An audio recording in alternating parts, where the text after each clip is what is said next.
A young deaf-blind man and his SSP approach a large metal sphere mounted to a red and black bricked plaza. A building and trees are visible in the background, and also in the reflection of the sphere's mirrored surface. They begin discussing the interactive sculpture which is located on the college campus. The man has his right hand extended, feeling the surface of the sphere.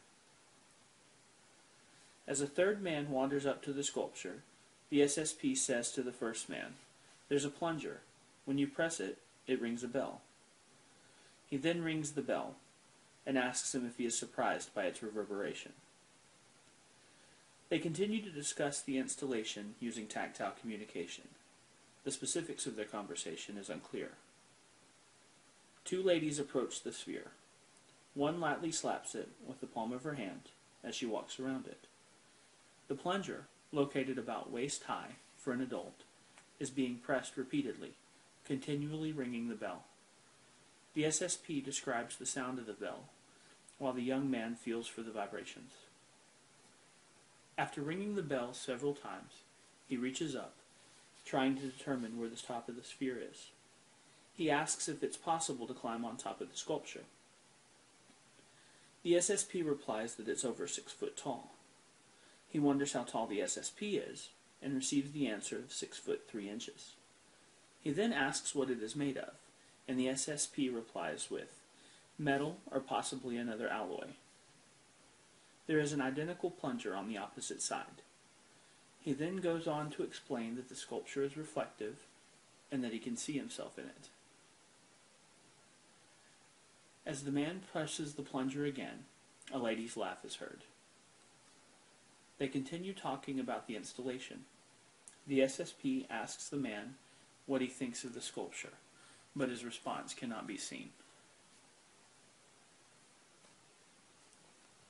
Using his right hand, he tries to determine the shape and dimensions of the sculpture. He asks the SSP if it is a globe. The SSP invites him to walk around the sculpture. A camera flash can be seen in the reflective surface of the sphere.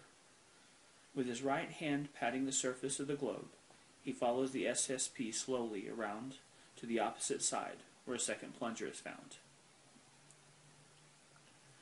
The young man presses the plunger and is told by the SSP that additional force creates a louder ring.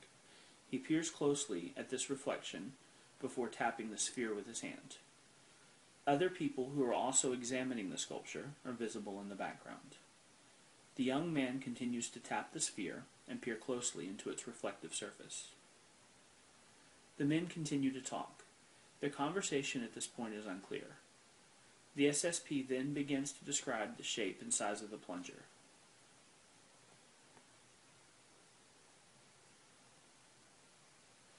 He explains that the plunger is circular and is about the size of a man's hand.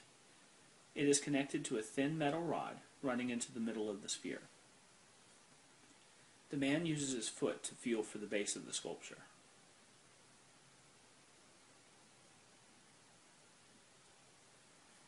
He asks if it is possible to push on the sphere and cause it to roll away. The SSP jokingly replies that if he wishes to take the risk, he can try. He then shows the man that if you push on it, it will not move.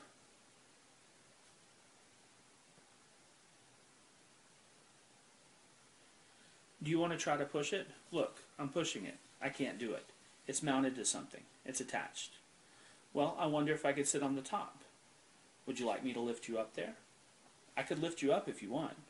Would it break? No, and I don't think I could really lift you up there, but you could try to touch the top if you jump. Look, that's as far as I can touch. I can't touch the top. He tries to jump to the top again. I could lift you up.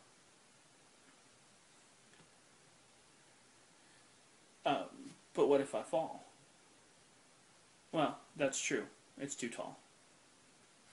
The video ends abruptly.